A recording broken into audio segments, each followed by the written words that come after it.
Багнуур дүүргийн дулааны станц дулаан хангамжийн асуудлуудаа бас нэлээд хуучирсан, илэгдсэн, муудсан, үүнтэй холбоотой шинжлэх шаардлагатай болсон.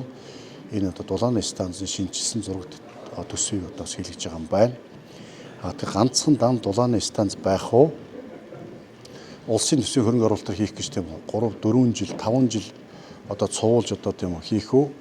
Эсвэл дулаан цахилгаан хосолсон дулааны цахилгаан станцыг хувийн хвшлээр бариулаад богино хугацаанд оруулах уу? Аль нь үр өгөөжтэй байх, аль нь үр ашигтай байх, эргээд аль нь тийм үү ард иргэдтэй бас дулаан цахилгааны үн тарифыг бага татаасгүй байлгах уу гэдэг дээр бид бас бодох ёстой. Төсвийн мөнгө, төрийн мөнгө уйлдаггүй гэх тийм үү? Төсвийн хөрөнгөөр 3 жил, 5 жил дамнуулаад нэг дулааны станц барьдаг.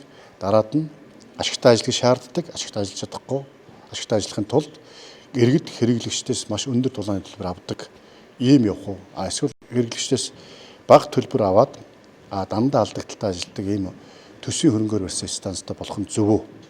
Эсвэл хувийн хвшлээ дэмжиж хувийн хвшлийнхэн иргэдтэй хямд үнэтэй найдвартай дулаан цахилгаан нийлүүлдэг.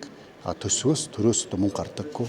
Энэ шийдэл нь зөв үү гэдэг дээр Улаанбаатар хотын удирдлага даваадлаад байгааыг бас сарын хугацаанд тодорхой тооцоо судалгааж танилцуул үүнийг эрчим хүчний яам улсын хурлаас улсын хуралд Багнуур дүүрэг сонгогдсон гишүүдтэй хамтраад нэг талд нь гаргая. Тэгэхгүй аль нь зөв, аль нь буруу тийм үү, зөв буруу ингээд яваад байх жохомжгүй байна гэдэг асуудал биднээс газар дээр нэрж шийдэж байна. За мөн бас Багнуурын уурхай түшгэлсэн өвөлтүр технологийн парк нүүрс химийн аж үйлдвэрийн цогцлбор байгуулах, Багнуурын уурхай нүүрс болон бусад бүтээгдэхүүнийг ашиглах энэ боломжин дээр тулгуурласан бас өвөлтүр технологийн паркийн үйл ажиллагаа эрчимжүүлэх, үүнтэй холбоотой эрх зүйн орчны сайжруулалт тал дээр бас өнөөдөр бид бүхэн бас ярилцаж тодорхой шийдлүүд гаргаж байна.